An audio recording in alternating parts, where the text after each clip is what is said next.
And that's Representative Mark Takano, who joins us live now from Washington. Congressman, it's really a pleasure to have you on the program. Thank you so much for your time. It's my pleasure. You know, you have a very interesting story yourself as a Japanese American. I mean, you didn't even know that you had family members who were impacted by the bombing until you visited, 14 years ago? Tell us a little bit about your experience when you visited Hiroshima, and did that compel you to encourage President Obama to make the trip himself? Well, absolutely. In 2002, I made my very first trip to Japan at the age of 41. I encountered a second cousin, Kikue Takagi, who was a 12, 13-year-old middle school student at the time the bomb dropped. I learned, to my surprise, that she was a survivor. We knew her in the United States as a post-war immigrant. And together, we went to the Peace Museum for the very first time.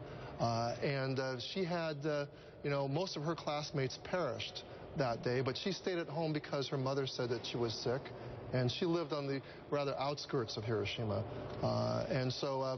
As we crossed the Otagawa Bridge on the day that we were to visit the museum for the first time for each of us, she pointed to the river that we were passing and said, they say that you couldn't see the surface of the water because of the many dead bodies that were floating.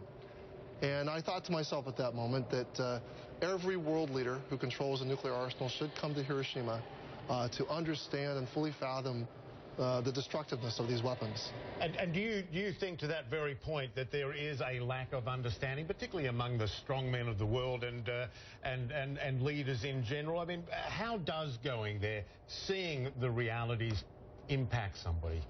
Well, for me, it was to meet someone from my own family that we had never had a conversation with her about it, and to not have it be an abstract fact in a book someplace, but to actually connect with somebody that I knew. I think for every leader, a strong man or someone who controls a nuclear arsenal, to actually walk about the city, to fully in the concrete understand just how, what ground zero was and just what actually happened in Hiroshima, to walk through the museum, look at the effects, the consequences of what they might, what they could possibly do.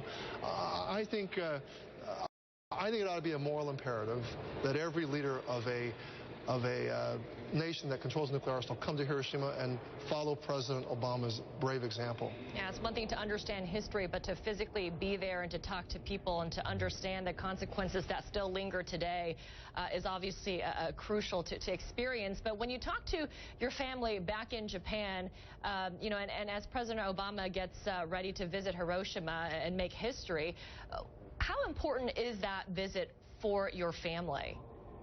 Well, I can tell you that when I gave a speech on the floor encouraging the president to go, my father, who is a rather typical Asian father, typical, at least for me, he's not very emotionally demonstrative, but he texted me after he saw my remarks on the floor.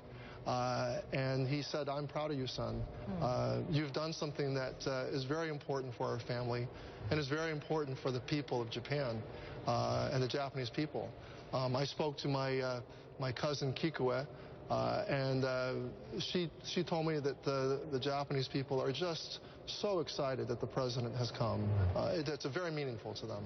And again, I was just going to ask you about that. You've said that this could be a healing visit. Expound on that. I mean, what do people in Hiroshima think of America today, Americans today? Well, of course, the Japanese people and the American people couldn't have a stronger friendship. There's a strong alliance between the two nations, and it's such a powerful example of what can happen, two formerly fierce enemies.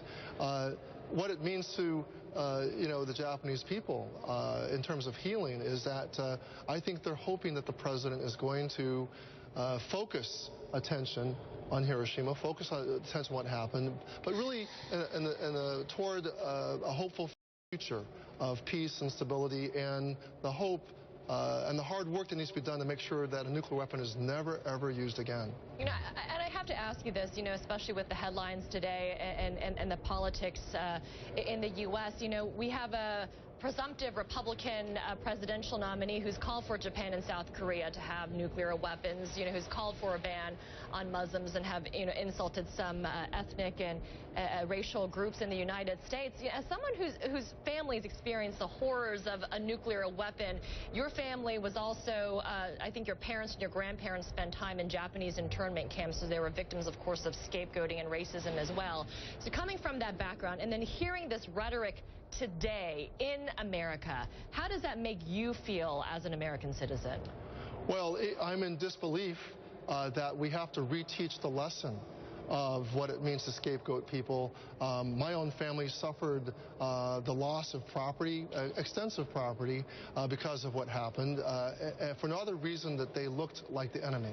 They weren't the enemy. I have granduncles who served in the American military in the famed 442nd Infantry. It was an insult to hear Donald Trump contemplate that the internment of Japanese Americans was something that we should repeat today, and his anti-Muslim remarks are, in my mind, a departure from our American values.